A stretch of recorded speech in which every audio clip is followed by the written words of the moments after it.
a motive in this, which is they're suing us, right? No, they're not suing. See, that's the other thing. You guys brought that up. When you're an engineering firm that does lab tests, there's not very many of them. I mean, anywhere in the state of Missouri, you have a standard that you have to meet. It's not like if DNR screws up, what's going to happen? I mean, honestly, you're going to slap your hand, tell you, hey, don't do that ever again, and they're going to go on.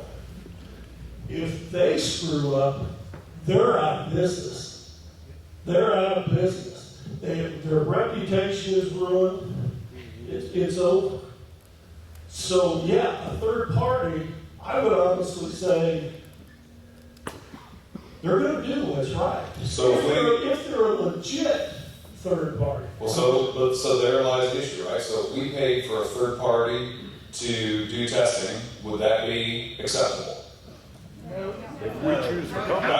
I hear no, and yet Wax and yet the law firm is the one who paid for this testing. So if I'm to entertain and I'm going to say, okay, I agree with that, that if we pay for it, it might not be acceptable. So has Evergy ever paid in Triangle to do testing for them? How about I do this? How about I do this? How about the county? We'll pay for one test. And let's find out. By a third party? Yes, by a third party.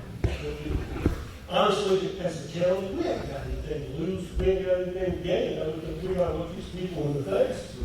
Why? I don't live where this is going to affect me. So the only thing I've got to do, or the only thing Jim has got to do, we got to see these people every day. So we have nothing to gain, we have nothing to lose. So whoever we come up with, it's not like we're going to do something shady or try to push somebody a certain way. All we're looking for is just like what you said. I know these two, I know Rick. We're looking for the truth. To get to do that, that's it. We should be willing to accept that.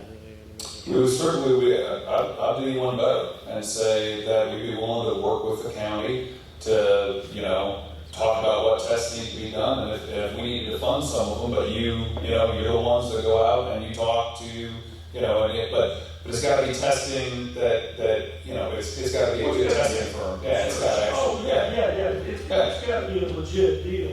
I mean, it's not going to be Joe down the road. It's going to tell us what's going on with this stuff. So, yeah. If they have different testings, then how are they all different? Wouldn't they all be the same? Should be. So there's a question if there's different testing, shouldn't they all be the same? And the answer. Well, no. So there are different standards by different agencies. There are different ways to test. There are multiple different ways to test, which is why we want to see how these tests were done. We want to compare them to our tests. And as we said earlier, we think that there should be additional tests that are done. Would this be sufficient? If we look for these chemicals in soil, water, whatever, would this be? Yeah, so we could look at this. I can't write it off. No, I guess that's something we can work on together. Yeah, I agree. We can work on this together. We can come up with what we believe that is. Okay. Yes. I think that'd be a really good idea. I do. Okay. I don't take up any more time. Mark, Thank you. don't you talk about running on Saturday, July 28th? Would those trucks be running off the schedule, off on their own, not being recorded? No. So the question is, were there, could there be trucks that are off the schedule or not being recorded or not? Everything that comes out of the plant, we keep track of. Everything that goes in, we keep track of. So You said it's Monday through Thursday. it is generally Monday through Thursday. But there are times when, for one reason or another, maybe on a Thursday or a Friday, the weather conditions wouldn't permit us to do it, so we would work it on another day. But generally, the main schedule is Monday through Thursday. Thursday. Have that picture, that from, on your post. Well, we go back and see if we have records to, yes. If it's contained, what does the weather have to do with it? Well, so for example, when we are up in the landfill and we're moving around and it gets super windy and our dust mitigation efforts aren't able to keep the gravel dust and the other soil dust down, then the folks who are there have the ability to say, we don't want to do this today. That could be one thing. If you guys would give me 1 second, if you would. Jim and Mr. Alfred, we're good enough to come here. I would really like to let them speak, and then if we can get to you guys, whatever questions, if that's all right with. Absolutely. Okay. Thank you, Commissioner. Thank you for everyone coming here. I tell you what, this is what America's all about. People with a voice coming out to make their voices heard and to get questions to get answers to important questions that we have on our mind. And I'm honored to be here to help represent you in this. We were out of the site earlier. That's the first time I've been to the site. Went with the commissioners, and I've been reading through the report. This testing was done in November of this past year, and I'm going to read the conclusions here because you may not know what they found at these various sites. The November 15, 2024 potable water and soil sampling evaluated no chemicals of concern according to Missouri Department of Natural Resources, or EPA Region 7. Confirms one of the test sites, drinking water samples exceeds radium-226 and total radium for Missouri Department of Natural Resources. All 15 soil samples exceed Missouri Department of Natural Resources for hexavalent chromium. All 15 soil samples exceed Missouri Department of Natural Resources for lead. 13 soil samples exceed arsenic. 4 samples exceed boron. 11 soil samples exceed state levels for cobalt. And 1 soil sample on the roof of the school that we were at as well today exceed for selenium. Look, folks, there's definitely a problem. And this problem needs to be fixed. I am glad that we have some sort of a resolution in that there's going to be jointly funding independent testing to confirm what this test by Triangle shows. I have no reason to doubt the veracity of Triangle, but we do need more testing to find out the truth, because the truth is the only thing that matters in this circumstance. What is in our land? What is in our soil? What is in our air? What is in our water? Who put it there? And who's going to pay to get it out? Amen. Because I'm telling you right now, you know, how many of you are in farming out here? Look, we are losing 1,000 farms a month in America. Our food security is our national security. We've got to make sure that no further land is taken out of production. We don't need contaminated land growing crops for things that our children and grandchildren and ourselves are going to eat. We've got to get to the bottom of this. I do appreciate Evergy coming out to take your questions, though, because they didn't have to be here tonight. I've been to a lot of these meetings, and as a former journalist, I was over there behind the camera where people didn't have the guts to show up. So, Evergy, at least I give you credit for coming here and taking the tough questions. But this is why you elected your county commissioners, and I'm so proud of them for taking the lead, have a passion to get things done for this county. I'm going to let you guys, I'm going to quit doing a speech here. I want to hear some of your questions tonight, but please know this.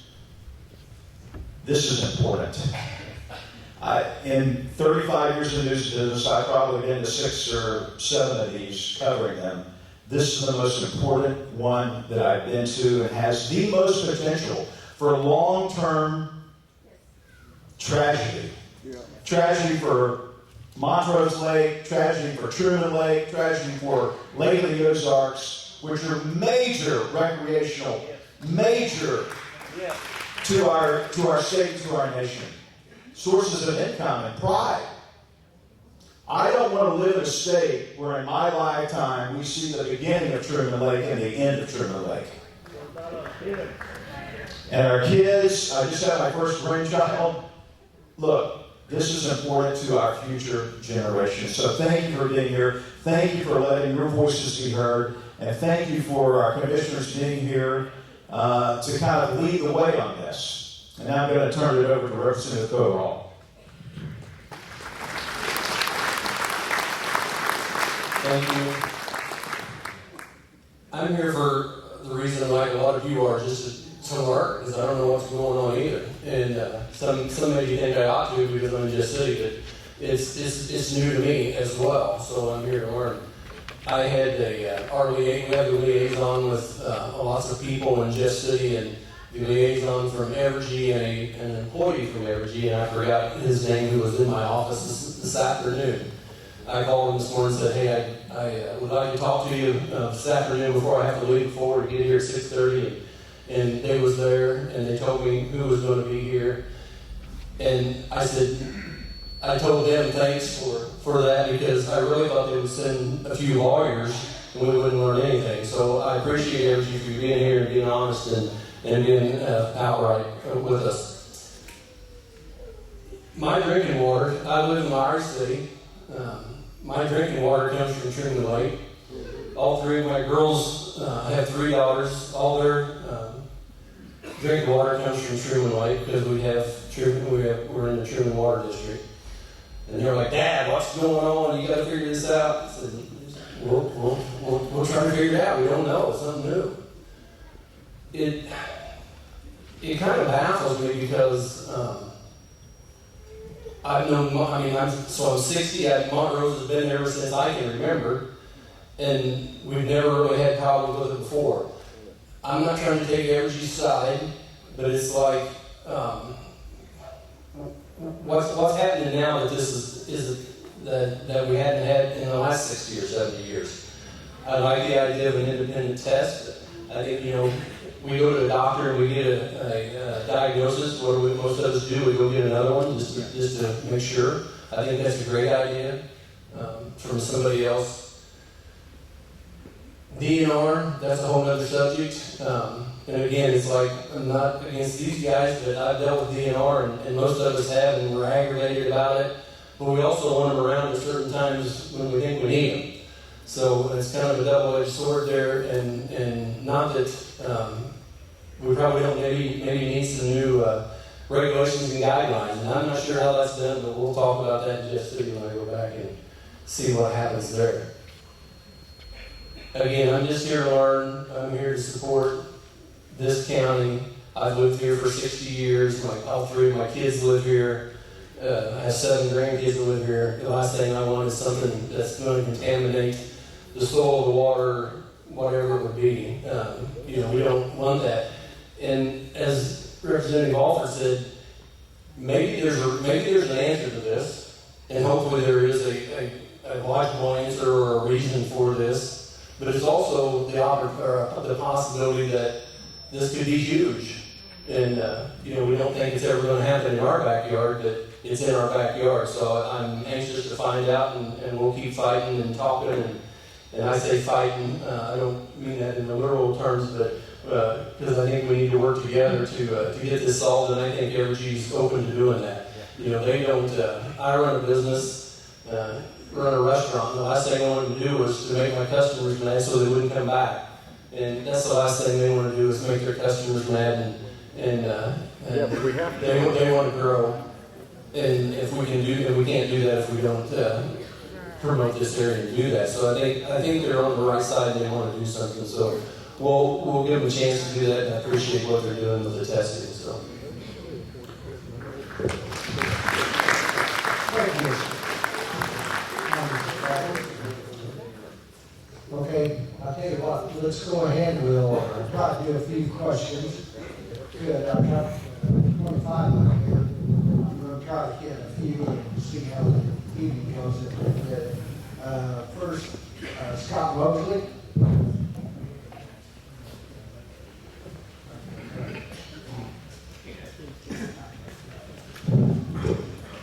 Hey, I'm Scott Mosley. I own a little over 100 acres, exactly 4 miles north of this plant. I just have questions. I do appreciate you being here. Will you share all the testing that you've done there in the past, say, 3 years? You test the water twice a year.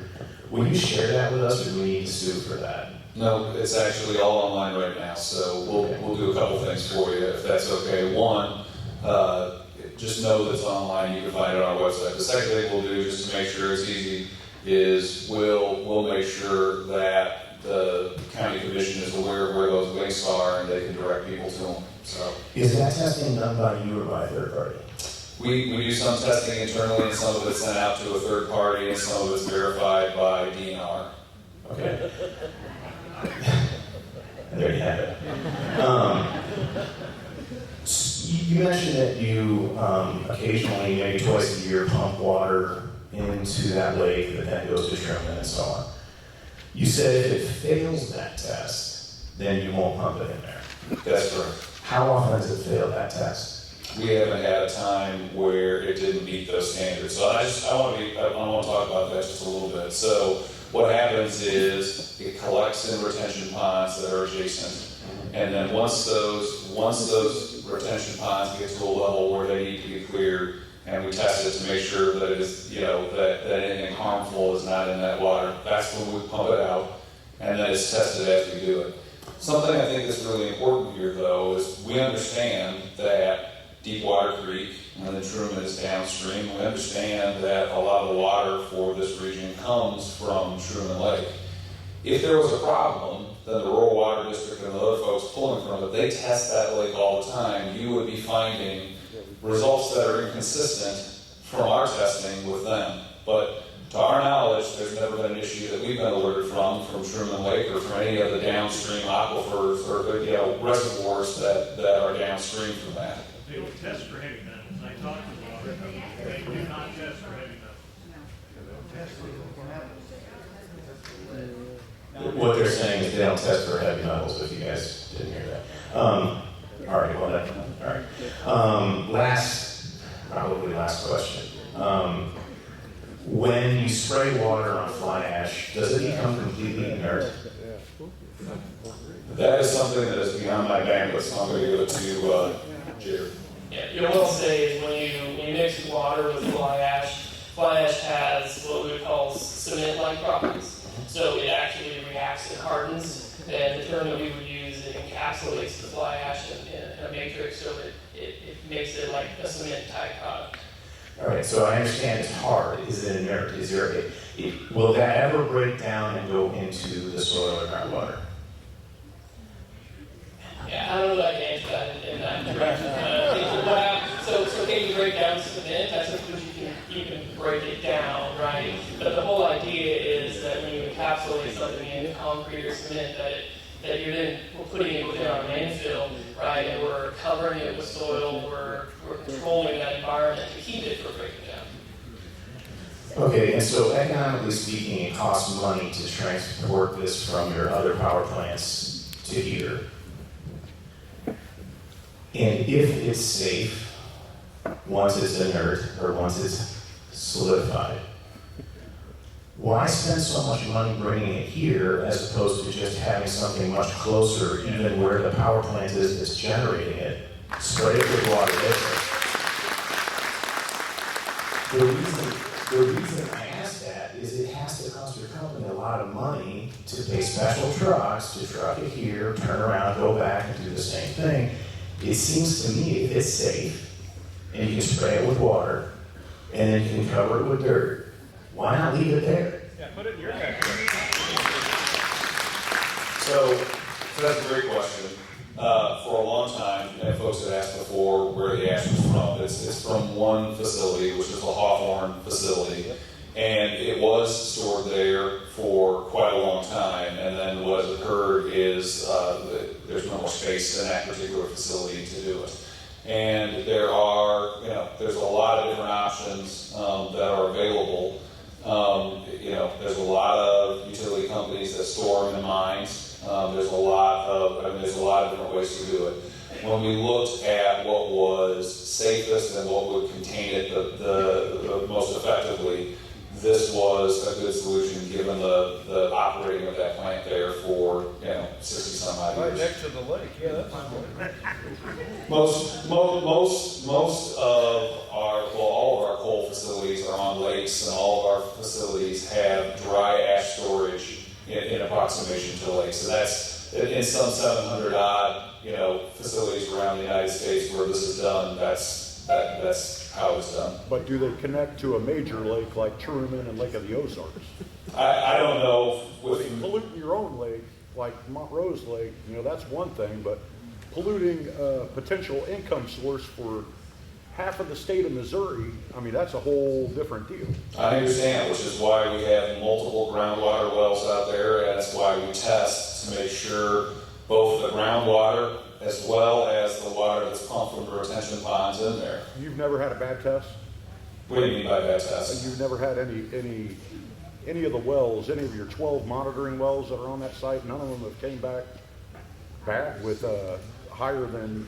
No, we have never had a situation where we have fallen out of compliance with federal and state environmental laws. Do your tests include the chromium-6?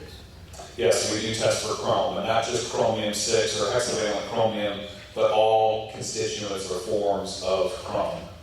Okay, you have to self-report to the EPA too, right? Yes. So the EPA doesn't actually come out and do their testing.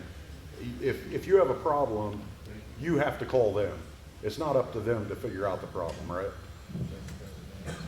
EPA does have enforcement authority over the. Well, sure, they have enforcement authority, but they don't actually know there's a problem until you guys call them and tell them there's a problem. If you have a well that fails to meet its regulations, EPA doesn't know until you guys call them and tell them, correct? So all of our data, as we mentioned earlier, is available publicly. We posted it out on our publicly available website for EPA and DNR to review. No, but what I'm saying is, if you guys, you do your own testing, your own monitoring of the 12 wells that you have on the property. If one of those falls out of compliance, you have to call DNR to tell them about it, right? We issue a report to DNR with the data. Right, but whether it's good or bad. But DNR doesn't know until you call them. Well, they don't do their own tests, so yes, they have to review our tests, so we send it to them. That's correct. Excuse me, can we get your name? Steve Schrammel, Village of Brownington. Did you have one of your cards in here? I did. Bring that.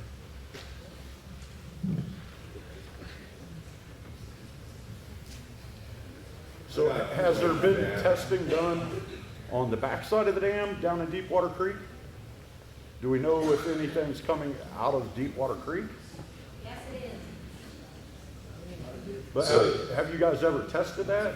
Or So- is it just on those 12 monitoring sites that you guys have? So the question was, do we do any testing on the backside of the dam on the Deepwater Creek side? And the answer to that is no, we do not test on that side. We've got groundwater wells that we test all around, but that's not one of the places we do it. And again, we probably will need to have a conversation. There's a gentleman over here who referenced this about the testing that's done on Truman Lake and the water supply there. We'll talk to the Rural Water Authority there and others to see what kind of testing they do, and maybe that's something we need to look at. Okay, another thing is I've got kind of a thing against the Missouri Health Department. They put up signs that says to eat only one meal a week from the fish. So how come none of this, they've obviously known that something was wrong. So why wouldn't they come out and say anything to anybody? Our county commissioner should have known about that. The state should have talked to you guys. So it could be brought to our attention. This has been going on, I guess, for a couple of years. More than that. Right. So, and now it's just now coming out. So those particular signs, and I'm aware of those, we've seen those online. They predate the, this. Predate the power plant? No, I don't know that, but they've been out there 15, 20 years, and they're also in a variety of other places around the state. You can find those, the same water. Yeah, on the Missouri River, they have them, where all the bad toxins are, that's normally where they are. But, What do you use for a barrier for the water? right, you guys use a membrane, you put, Like the trash companies have to. Sorry, I couldn't hear that question, sir. The membrane, the trash companies have to use membranes when they bury trash. Do you guys use a membrane? Do you put down a membrane before you put the fly ash in, is what he's asking? Yeah, so that landfill has a partial synthetic membrane on part of it, and then the other part is just clay line. So it's partial clay and partial synthetic clay. So that's gonna cause you to have runoff. It'll go in the ground. Right, so we have, to membrane the whole thing before dumping trash, and then it gets covered up with dirt. They cannot put any trash in a dump until the membrane is completely down in the pit. And it is from side to side before they can put trash in to keep from trash leaching through the ground. You guys pour water on that stuff, it's gonna leach in the ground. I don't care what it is. It's gonna run off. It's concrete. well, not only that, yeah, concrete, you're saying that this fly ash, once you put water on it, that it turns into, concrete. Okay, well, concrete's porous, right? Water goes through concrete. I mean, I know lots of people have leaky basements. So that water not only is just going through it, but it's also, it's running off of it also. So in breaking it down, isn't that gonna carry contaminants? And that's why we have the rock channels and the retention ponds. That go into catch clay. Pardon? They Yes. just go into clay. Well, but that's why we have the retention ponds, and that's why before we drain them, we test it. Are the retention ponds lined? No, the retention ponds are just, they're clay. Yeah, has the retention ponds ever overflowed when it rains too much, when we get too much rain? I mean, No. like what, 2 years ago, when No, because Truman was when they get way up? Yeah, when they get close to capacity, that's when we take the action of testing and pumping it and discharging it. Okay. Burn it down for it. Excuse me. Please go ahead and let some other people. All right, I'm sorry. Okay, Michael? Where's You can find hexavalent chromium in a whole bunch of, it's in the soil, and as I said earlier, it's in a whole bunch of other things like gravel, cement, drywall, gypsum, some agricultural applications that go on to soil to make it less alkaline. So yes, it's in paint thinner, it's in a whole bunch of stuff. But the question was naturally occurring. Here. Yeah. Yeah, so chrome is naturally occurring. All the different forms of chrome are not. Right. That's generally the result of a process. Okay. Go ahead, stand up. My name's Michael Rozier. So you were saying about how you have to test the water and the runoffs before you can pump it into the lake. That's correct. But you never come up with a test that showed that it was above levels that were acceptable, right? Yeah, there's never been a test that would put us out of compliance with state and federal environmental laws. Okay, so what would happen if it was above acceptable levels? Where are you putting that water then? Because what I'm getting at, it seems like the incentive is to always have a clean bill of health so you can pump that out, because what else are you going to do with it? So there's a variety of different things that can be done depending upon the chemical, but that's a great point that you bring up. So we look at testing over time. So it's not just one point test, but it's over, or what's the trend, what's the average, and if it gets to a point where the average or the trend becomes to increase or before it gets to a level where it'll be out of compliance, then what happens is it necessitates taking some kind of a corrective action to address that particular issue. And we have not had to take any corrective action yet at this facility, What is the corrective action? So it depends on what it is, right? But if, for example, we have an issue in groundwater that we go above a standard, right, then we would enter corrective action. It's a public process that's defined in the regulations. We would do what's called an exhaustive kind of corrective measures assessment. We look at the different options and what could be done to treat that water. Sometimes, you Well, can't. if it's got heavy metals in it, what do you do with it?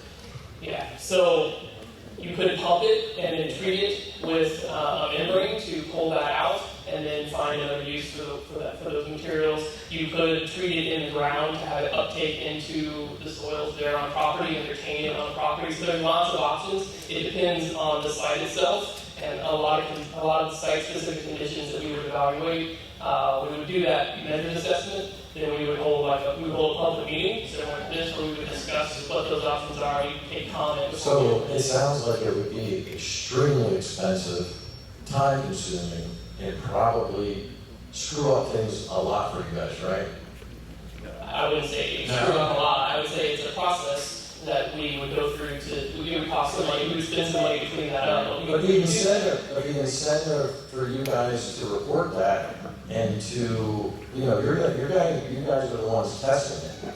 No one else is. So, it's like, no one's watching out for this except, so we're basically hoping you guys are honest enough to say, yep, these are good or this is bad, and we're supposed to forget the incentive is that it costs you a lot of money if you say it's bad. So there's a couple things about that. First of all, I love Evergy. I worked for KSA Power and Light and then Evergy now for 18 years. Never thought I would be at a company that long. And the people I've met and I work with there, I do believe they're honest and I do believe they're good. But all that aside, I ain't going to jail for Evergy. Okay? That ain't gonna happen. And so there's no incentive for me. No, I mean, incentive I was for folks.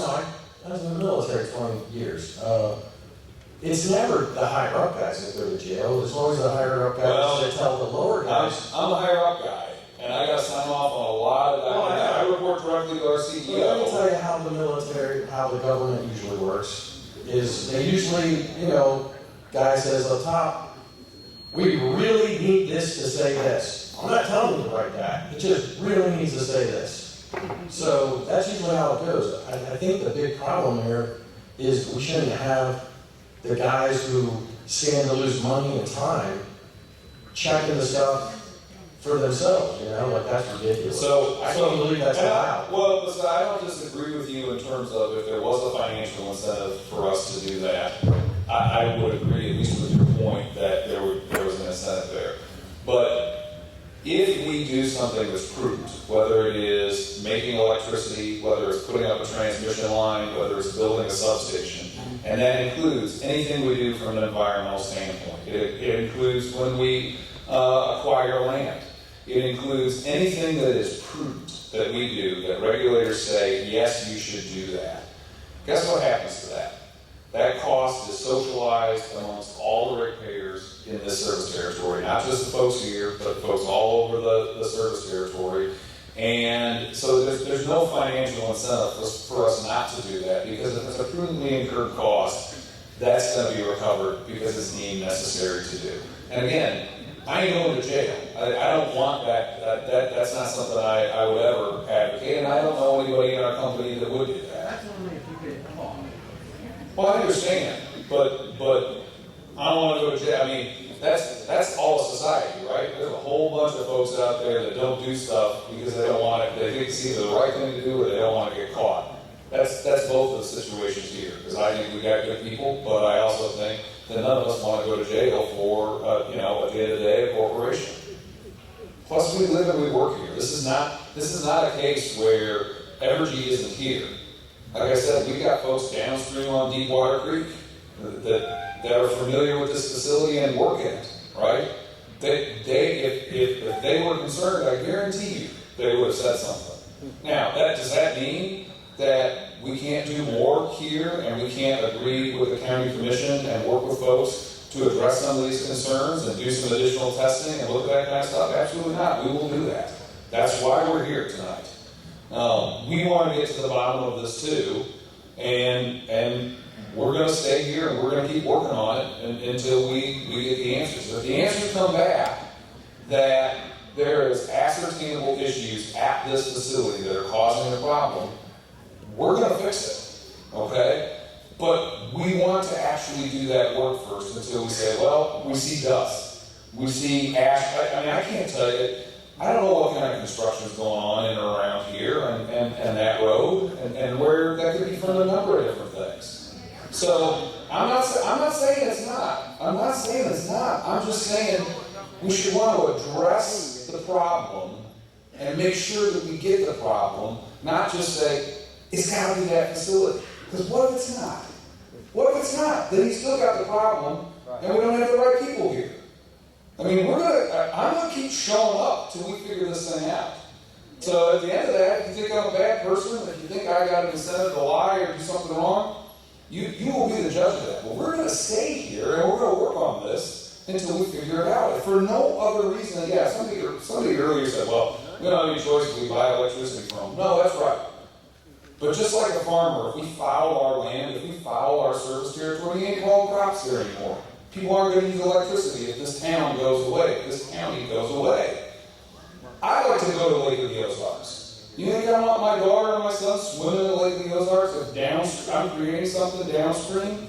Now, maybe in Aaron Brockovich or whatever movie is out there, they didn't know that, they didn't have a Lake of the Ozarks. But we do.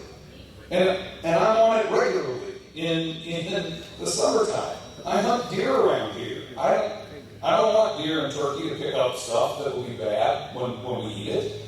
So, again, look, I get it. I understand absolutely why anybody in this room will look at that facility and say, we want some answers and we want to be sure. How would you feel about them swimming in Montrose Lake? What, swimming in Montrose Lake? Yeah. Your children. Like me and my children have. Yeah, I don't have a problem with swimming in Montrose Lake, given what I know of our facility.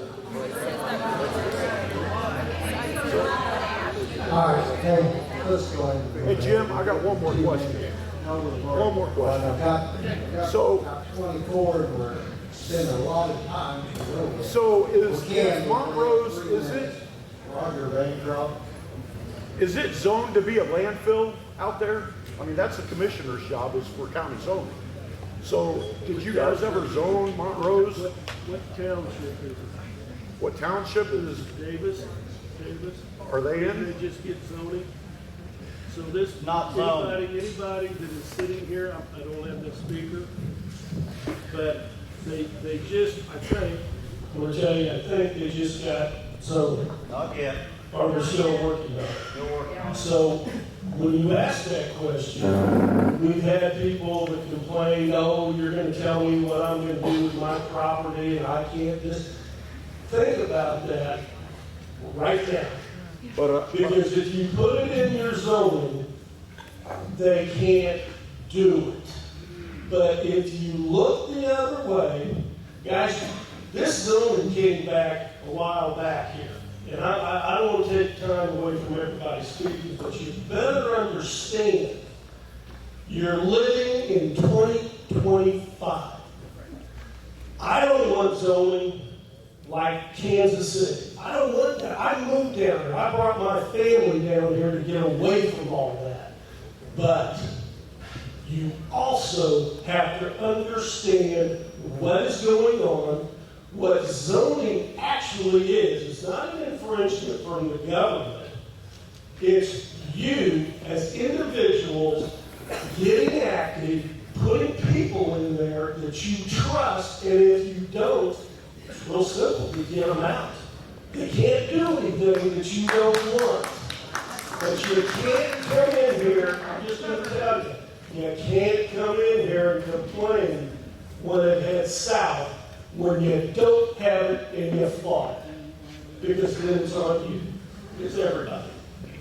I mean, I've heard about zoning and this and that, and we don't want it because you're infringing on my personal property rights, and this and that, and then in the next breath, someone's putting solar up next to you and you're gonna complain about it. Yeah, Not but one thing. you had it under the cover of darkness also and got paid $1 million for it and didn't let it out. And I, this is for a different time for this. So, but to answer yours, that's on this. That's on you guys. You have the choice to either do it and make it work for you, or you have the choice not to do it and deal with the repercussions. I just didn't know that if I wanted to open up a hazardous waste landfill, that I could do it in my own backyard, even though I'm not zoned. Probably not hazardous waste, but you could probably open up a landfill. Isn't what they're doing in that hazardous waste? Are you ready? Yeah, I have a boatload of questions, I'll stick to two. And both of them are kind of rhetorical in nature, but if we're all agreed that there's the potential that what you're doing at Montrose Lake is harmful, can we at least get you to stop putting it in there until we find out if it is or isn't?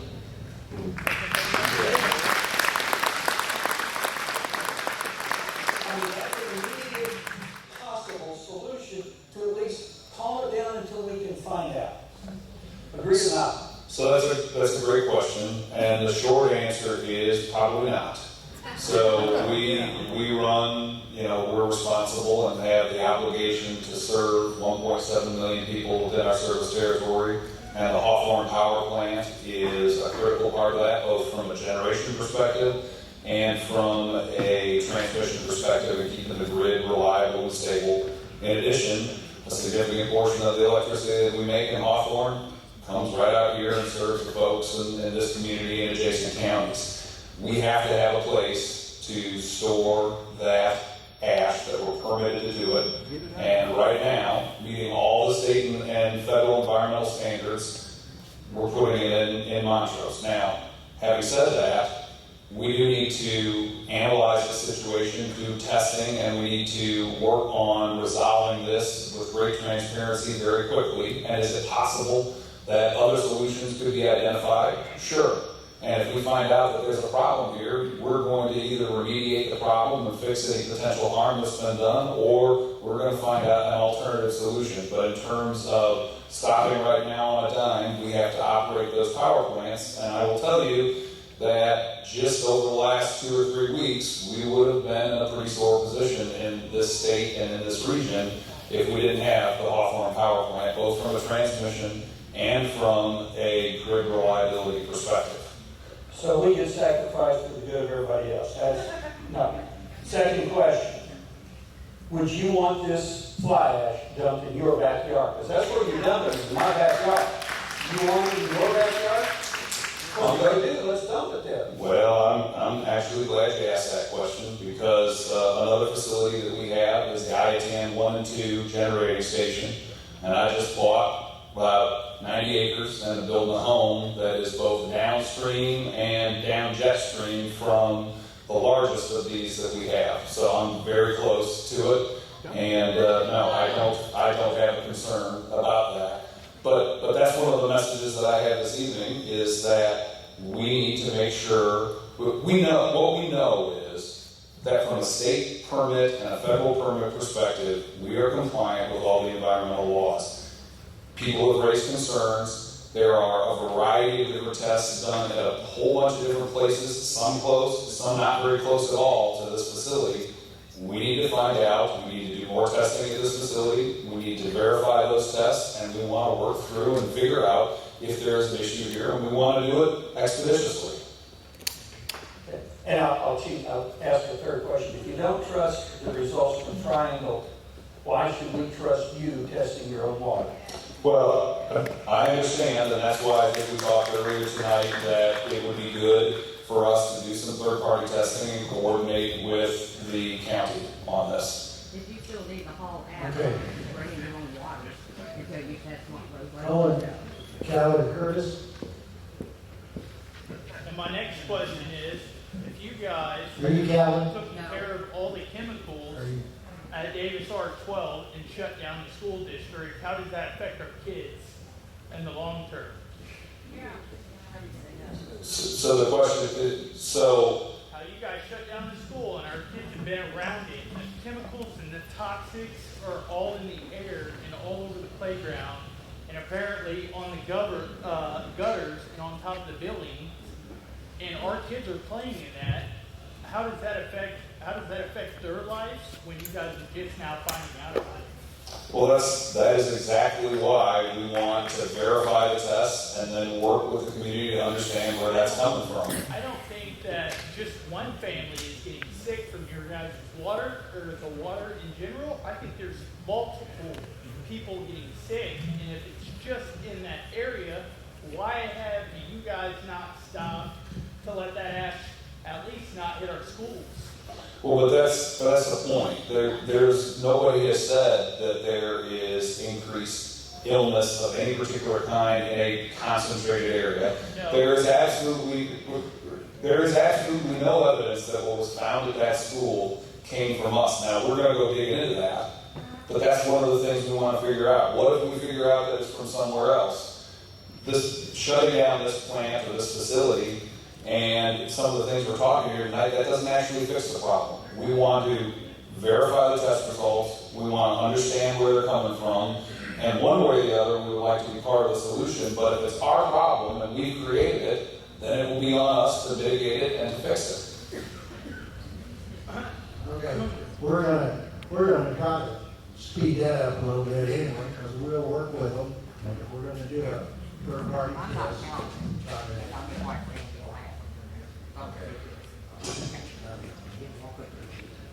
Okay. Well, like I asked you a minute ago, if you can't stop the ash, can you just bring your own water?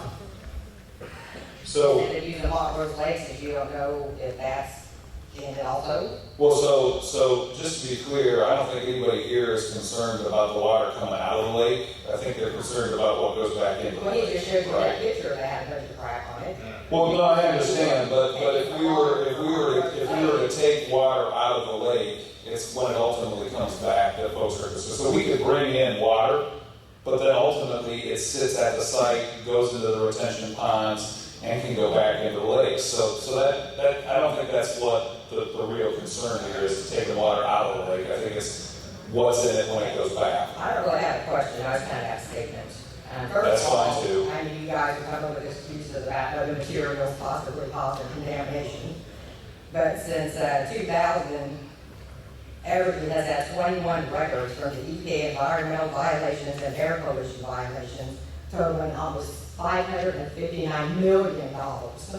So you guys are doing everything right and correct, and everything's detailed, and blah, blah, blah. So why have you had so many? I can tell you, I don't know what you're talking about there, $559 million, but we haven't. On the internet, there was one from 2000, 2004, these are all EPA violations. Well, There are pollution violations from Okay, well, and this was from Nexstar, KCPNL, Evergy, and there's all kinds, there's OSHA violations, there's all kinds of violations. Just the ones I mentioned, environmental and pollution, you paid out $559 million in penalties. So if you guys are doing everything correct, then why in the hell do you have all this money in penalties? well, I would love to see that source, because that doesn't sound correct to me.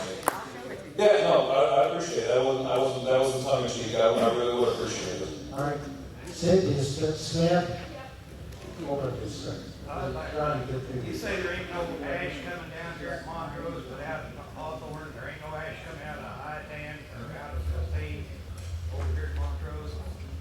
No, so IATAN, at least right now, it's stored at IATAN, same with Lacine, and our other. Everybody can get upset with you, but I used to be an ash hauler. I wasn't for about a year and stuff, but I know for a fact that it was dumped in Montrose Lake out here. Ash was dumped in there. You go load your truck. If you've ever seen one of them trucks, you'll see they got three big compartments up there. It loads in there. Follow an ash truck out of the power plant sometime and look at the ash flies off of it. Because I've got pulled over and chewed out because the ash was flying off of it. I mean, and I know what you're saying about putting water on ash, but it's as much ash, I don't know how many millions of tons you got out there, but there's I'll bet you $1, you can go out there and dig into that ash and it's not all hard. So if something bumps that, then the ash is loose again and going again. I don't want everybody coming up and me and wanting to put my hind end because I was an ash hauler, but I know for a fact that the ash was dumped in the lake, it's dumped in the lake over up to the sea. I dumped it in there with the end of it. So I know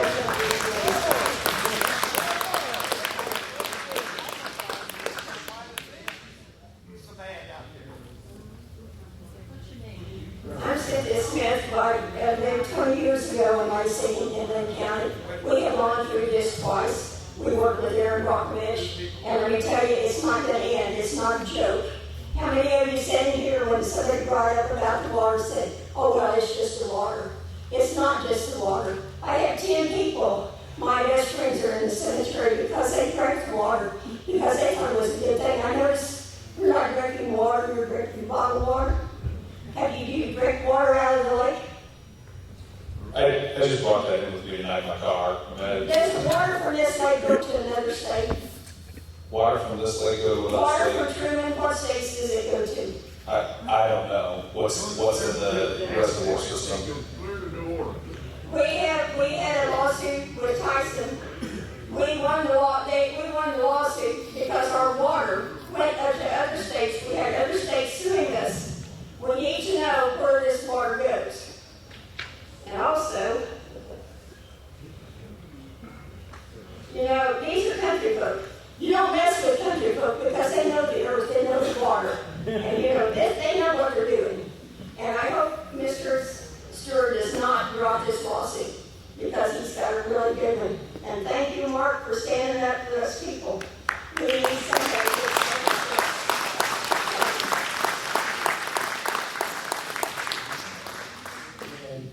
Chase Larson.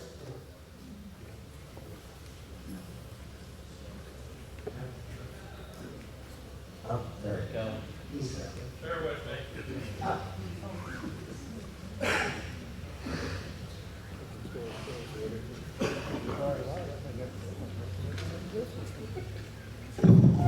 So I wanted to go on record. I actually think coal and nuclear are the best forms of energy. We have a solar issue we're fighting. I think it's terrible. I'm totally for coal, but I think we need to be good stewards with it. I find it interesting that in Henry County 2 years ago, we built an oncology lab. They do that based off of numbers, which means the numbers in Henry County are high for cancer. I know you're not going to be able to answer that. I don't have the data. I just have the building. I also find it interesting that when the plant was operational, there was less fly ash and less issues than when the plant goes down. So my follow-up to that, how long has the Hawthorne plant been operational? So I believe 68, as I say, late 60s, early 70s. So you ran out of room in 2018? Yes, we ran out of the storage facility that we were using. That's correct. Okay. I mean, that might be true. I just find it crazy that it was operational for, 70 years? And then all of a sudden, when this plant closes down, you run out of room over there? 54 some years, and it wasn't immediate. I mean, it wasn't the day this plant shut down. It was 2, 3, 4 years after that. So. Okay. Yeah. The fly ash though started being hauled in when this plant was shut down within about a year. I believe 22 was the first year. Is that right? 22. Yeah. So that's about 2 years now, 2.5 years. How much do they haul in per day, give or take? How many tons? It's about 15 to 20 truckloads. Do you guys know how many tons are on a truck? 20 tons. Do you know how much the plant produced when it was running a day? That I don't know. Would it be reasonable to assume considerably less than 20 tons? No, not necessarily. I mean, all said and done, the 3 generating units at Montrose were roughly similar to what we have out at Hawthorne. So it'd be, it was a smaller unit, but not by a whole bunch. I do want to thank you guys for coming. I mean, that's good of you. I want to thank Mark and Jim for coming. I ask everybody up here, do not let the issue drop. Do not let this go away. Find a solution. Figure out what's causing it. My gut tells me you probably are within EPA and DNR regulations. The problem with that is I think EPA and DNR regulations are horse shit. You look at any area where something like this has happened, whether it's Brockovich, whether it was Dew Point versus Wilbur Tenant, DNR, EPA, at the very first meeting, at the very first testing, they always come out in support of who they regulate and who they write the rules for. So if we find out that you are truly in compliance, then those rules need changed. Because just because it's, acceptable under the law does not make it right.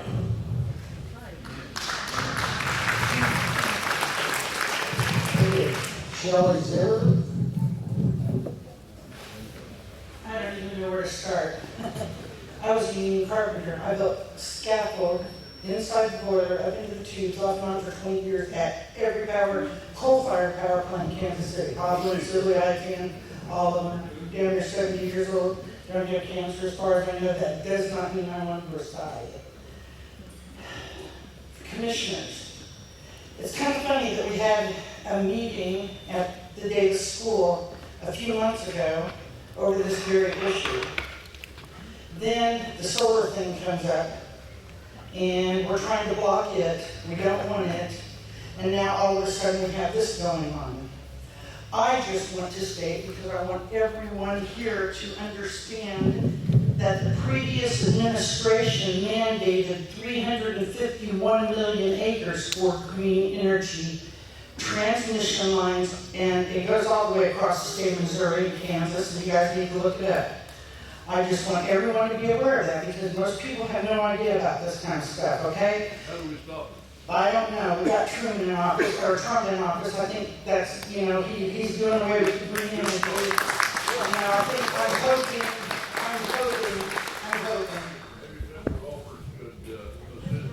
I just informed him earlier, so that's what I have to say. Thank you. I will address that. Look, there's a lot of money into this green new scam that Biden pushed through that we are clawing back, and part of that money is what you brought up. We have found this money under nooks and crannies. We tried to pay. If the farm bill passed, updating our reference prices for your farmers and increasing our safety nets as well. And the Democrats at every turn have tried to spend that money that we have found under these rocks before we can spend it. That is stopping under Donald J. Trump. We're going to turn this around. So thank you.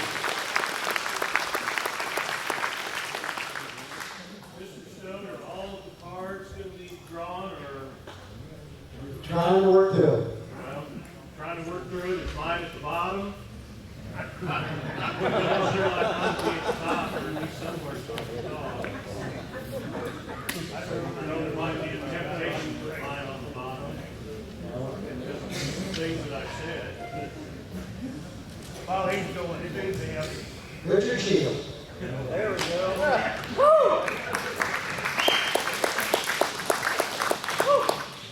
My name's Richard Shields. Can everybody hear me? I'm kind of loud sometimes. So, Grab the mic, Rick.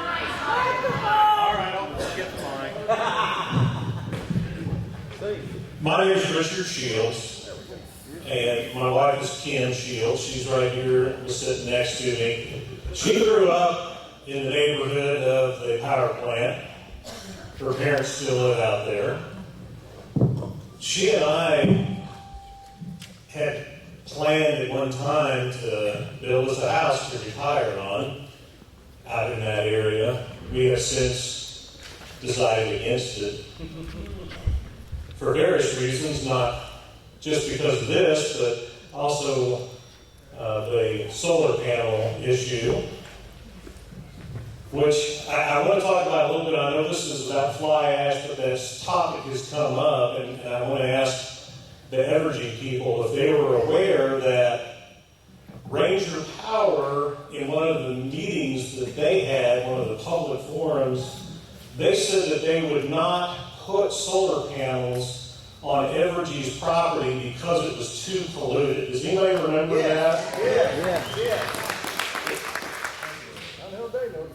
So can you speak to that, or do you know anything about those remarks? No, I don't know why they would say that. We don't have any dealings with rangers, so I don't know what informed that perspective. Many times it is they don't want to be on any landfill area sites or former power plants, things like that. Okay, another question that has to do with ranger power, and kind of as a segue to something that Congressman Alford said about taking land out of production. You know, if this land's all polluted, that's potentially going to be out of production, but you know, so is the 6,000 acres of solar panels that are being proposed. And raise your hand if you're aware of that issue, that solar panel issue in Henry County. The previous North and South Side commissioners, I believe, got voted out of office because of that issue.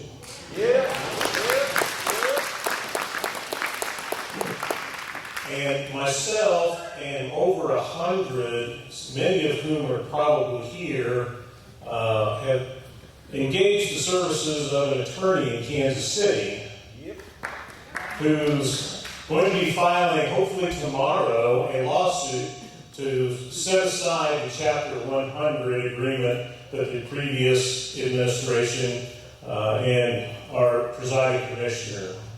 So if you're with me on that, I'd like to hear about it now.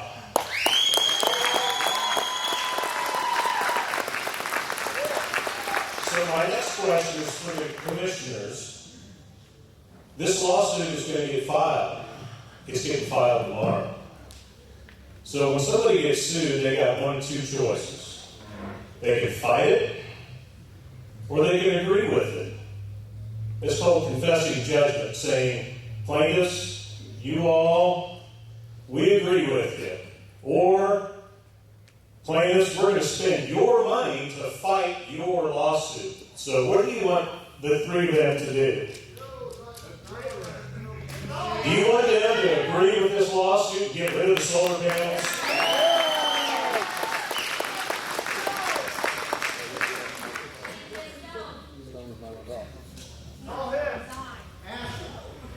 Well, I'm not going to ask anybody to resign because I don't know if that's necessarily my place, but I don't know if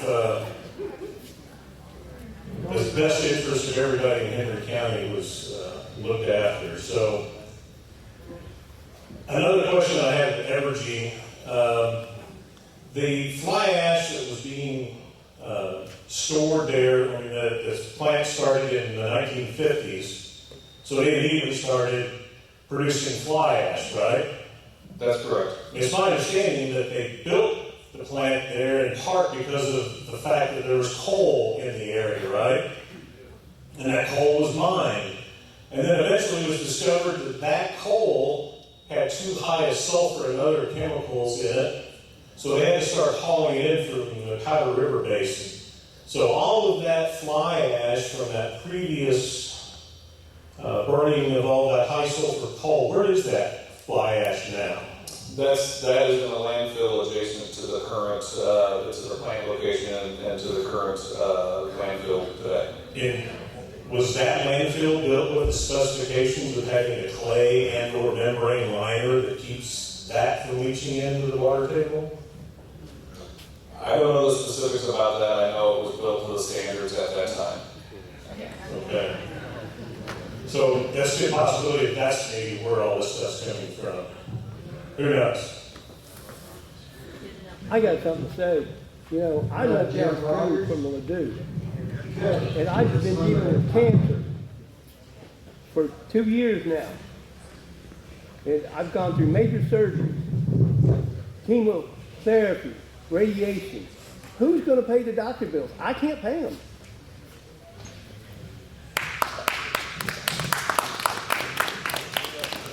I appreciate it, Chairman. Lord knows, I hope you're right. Okay.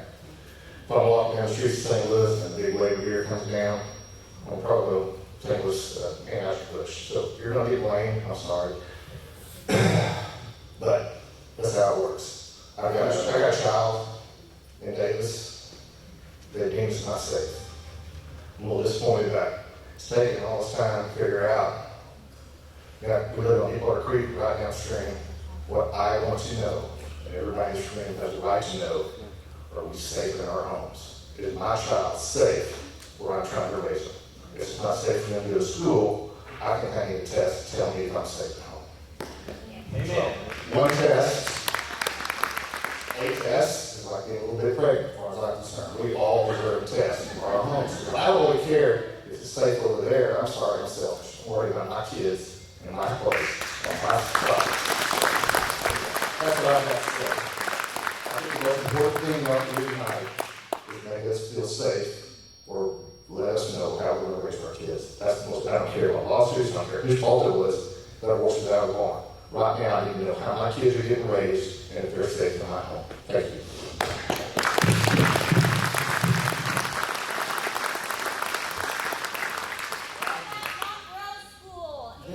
School in Montrose. We've got 2 other schools within 5 miles of that have not been tested. Why aren't they being tested? I think we all should have tests. Yes.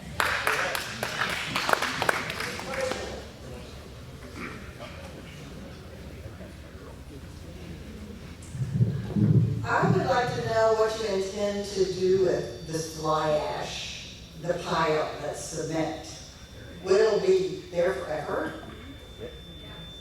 It'll be there. So how high will it go?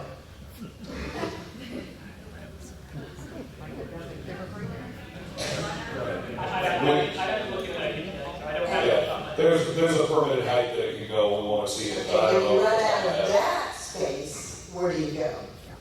Well, we would look at other alternative places that we could, that we could store the ash. One of the things, that we're starting to do is we're starting to look at more natural gas generation that doesn't have this issue.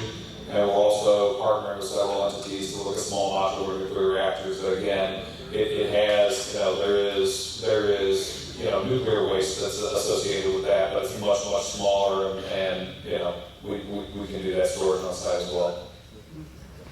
Mr. Alford, you put on your Facebook post that you had known about this for a year. Why wasn't anything done? Thank you for asking me that. Bill Stewart contacted me through direct messaging on Facebook on January of last year. I got his phone number. I immediately called him. I got in touch with our chief of staff in Washington, D.C. He got into contact with someone in our local office. And so you're passing the buck? It's not passing the buck. I wanted to make sure that he got to the proper person for this immediate need. Keep in mind that this testing was not done until November, okay? So we had no idea I didn't have any idea until Saturday that this was even an issue as far as the testing and the toxins found at these different sampling sites. And when it came to my attention, I canceled the meeting that I was supposed to be in Florida tonight because I need to be here with my district. It's that important. So you know about the solar panels going in there? Yes, we have been following the solar panel. Our staff, Becky, in the back, and Jay Gears have been to several meetings involving that as well. Mm-hmm. Okay. But I just want to make it clear. We knew about Mr. Stewart's situation with the fly ash. We made contact with the chief of staff, and made contact with our district staff, who then directed, this is my understanding, Mr. Stewart to the Missouri Department of Natural Resources. So was anything done then? No. I don't know what was done. We tried to guide him in the right direction because our office didn't have the channel to get anything done on the federal level at that point. Now that the EPA could be possibly involved in this, if it comes down to some level of remediation, We're going to stand with Henry County and the 4th Congressional District to make sure that gets done in the right way. If there are any federal laws broken, we will surely go after those who broke those laws. Okay? And why didn't the DNR test every place that high levels were found at the school?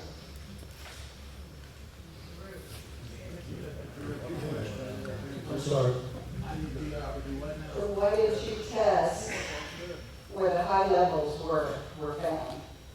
Did you test those places at the school? At the school, we tested at the school based upon the areas in which we were in line with what we determined.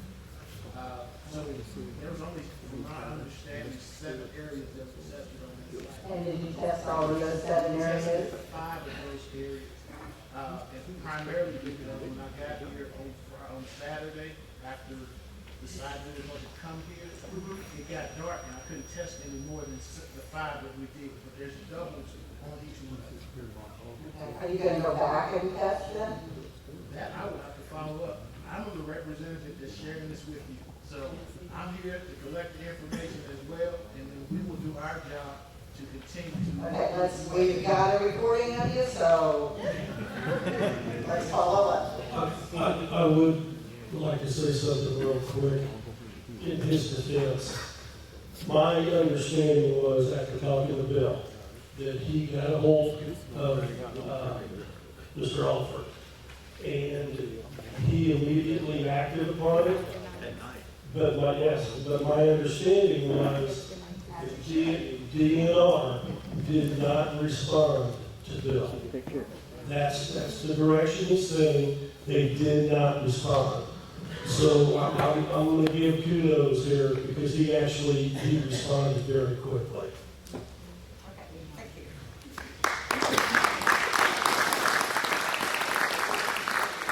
Okay, Kimberly Herzog, Herford.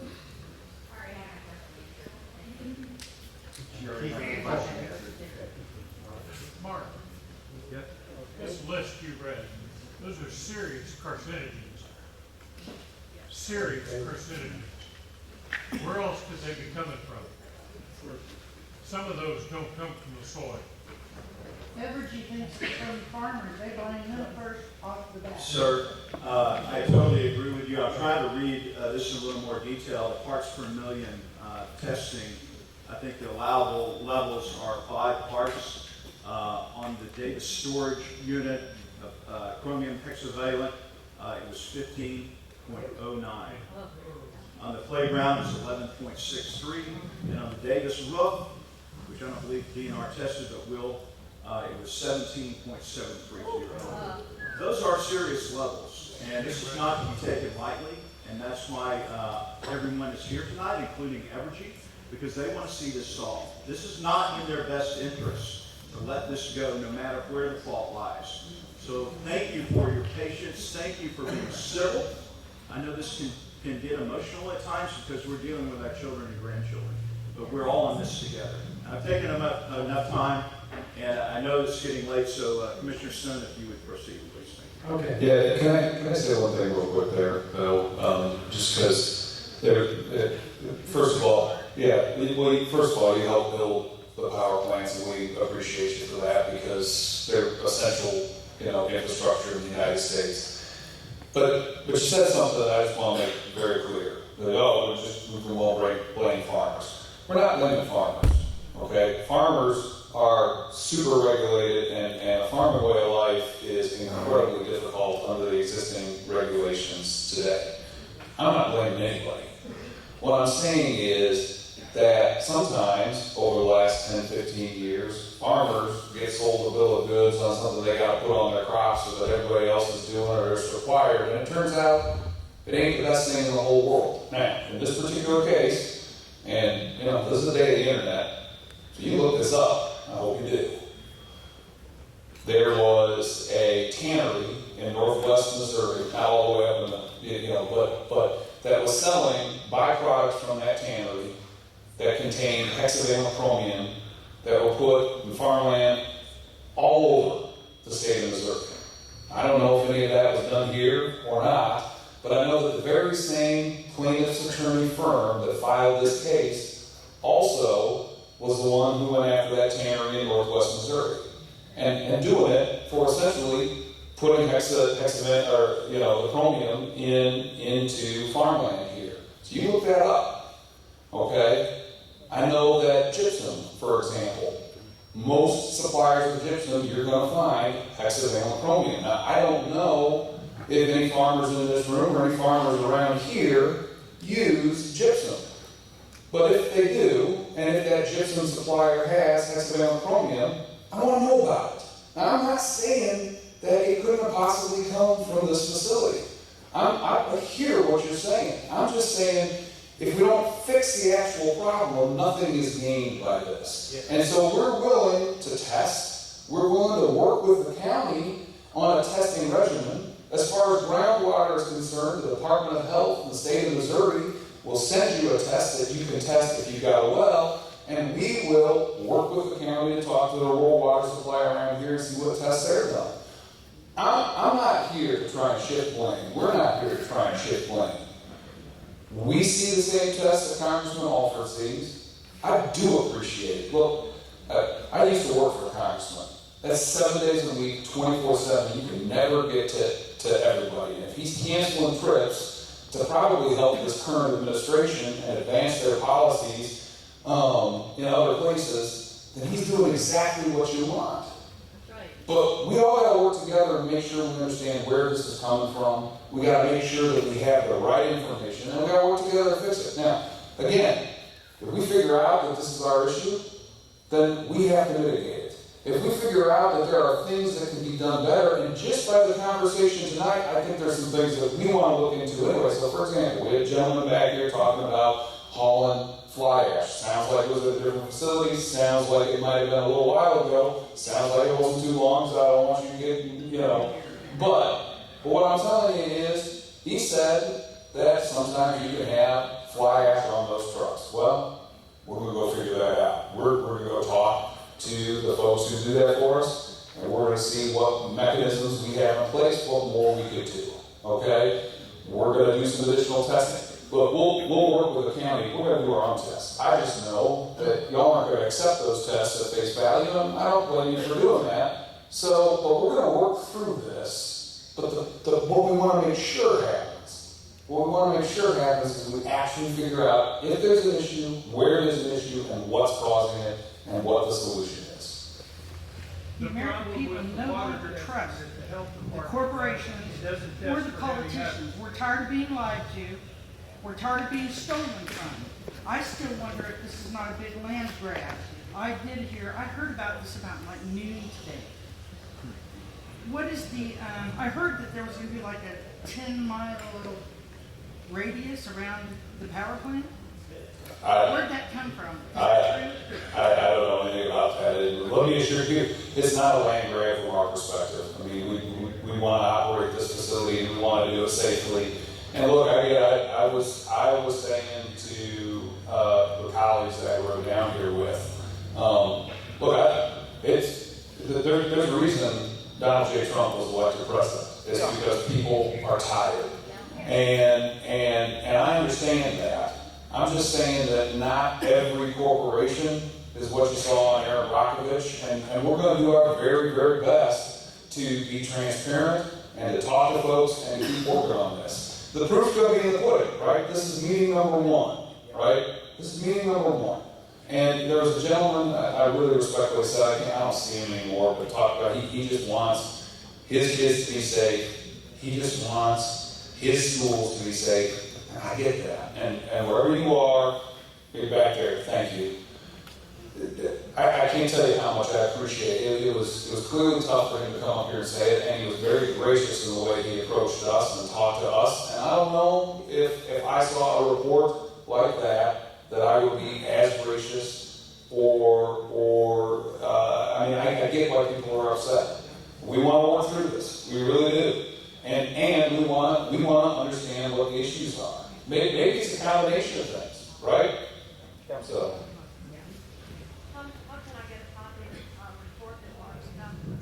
I believe at least a redacted version is available on. MyKDKD.com. MyKDKD.com. There you go. MyKDKD.com. Radford Media Group, right? I didn't know about you until Friday, but I know all about you now. So thank you.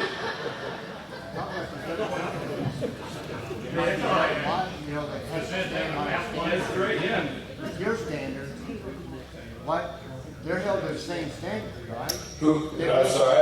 There are people talking, so I didn't hear the first part of the question. These products that you was just talking about, that there's a possibility that they could have put this on their own land, they're held by the same standards you are. That's correct. So how could theirs, I mean, so they just automatically go and get this product from somewhere without being totally tested? Well, no, so to be clear, I don't know anything about the byproducts coming out of the tannery in northwest Missouri. I just know that it was a litigated case where they sold it to farmers all over the state and it contained hexavalent chromium. And it's the same law firm. So all I'm saying is there are other potential places, and we want to make sure that we understand the full picture. That's all. I don't know. If I keep answering questions, Commissioner Ear's not going to get through his list of people who signed up, so I'm going to wait and I'll give the mic back to him. Okay, good. One of the things I will tell you, today I talked to you. Can you hear me all right? All right. Today I went over and talked to the water company. They handle the water that comes around, actually out of Clinton water. I went over to get the water out of Clinton. And they had a test, they have to send it in every year. I'll show you some of the things there. And we're in Henry County, and around Clinton, if you own the Henry Water Company, that water's safe right now. And they also went ahead and today sent in tests for that and number 3 water district. That's the only 2 that they control. And anyway, when we get those tests back, we know they have to file that once a year. So But anyway, they do not test that's for not heavy going on. metals. Pardon? I'll tell you what, I got one, and we'll have to look. I really didn't go through it. It's okay. They have two tests. One is the chemical, and this is to my understanding, I got the test today. Okay. The chemical does do the heavy metal testing, I think. I think that's what you said today. But wanted to make sure to get a current one back and everything's good. But anyway, the last one we had, the city that's online, it was okay. But I didn't do all that. And he said it wasn't on there. There wasn't any in it. So anyway, that's what they said. And one of the things I will, and you have time now, I want to give everybody, especially Evergy, I appreciate you all coming today. We'd like to maybe go and try to have another one after we can figure out what's going on. I think now we will get some answers on how to try to get a handle on it and see what we need to do. And I think they'll work with it. We'll certainly come back. This is not the last meeting, it's just the first. So. Okay. Can I say one thing?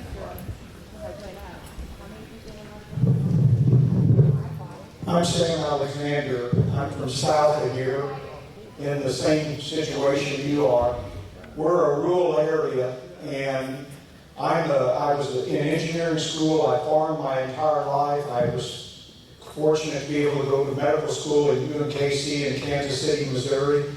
And as a physician, cancer is increasing in every age group, and we all should be concerned about that.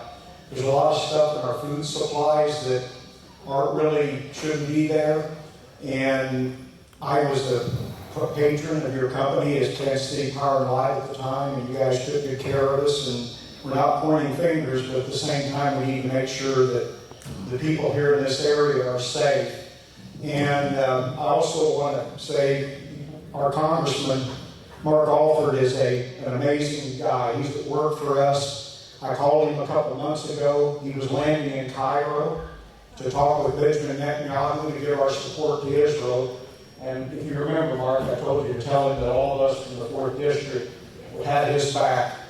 And he is working hard for us. I was in Washington, D.C. 3 weeks ago and saw our entire congressional office, and he was working harder than any of the other U.S. congressmen. So he's done a wonderful job, and thank you for what you've done, Mark. And thank you to the commissioners for your work on this. You're concerned about your people. As a physician, I'm concerned about people. I'm concerned about the cancer. I'm concerned about the kids. I've got children, grandchildren. I'm a 7th-generation farmer here in the state of Missouri. We get exposed to a lot of chemicals in the farming industry, and it's dangerous. And we try not to put those chemicals on our fields because I think it's hurting us. So we need to all do our part. We need to be respectful of each other, but at the same time, we need to demand results. We need to get to the bottom of this, and we need to fix the problem. I can tell you from my engineering school time, there's other uses for fly ash. It can be put in concrete, it can be put in pavement, and there's no reason to be hauling it here to rural Missouri. It needs to be in the streets of Kansas City, and it can be put there safely where it's shielded from going into the water supply. And I think we have other options that we can do rather than bringing all that here right into our water system that feeds the Osage River and the Missouri River. I think we need to be wise about that, and as citizens, we need to do our part. And I want to thank each and every one of you for being here and being part of this. This is a really, really important thing, and don't give up. Keep fighting, just like President Trump. Fight, fight, fight.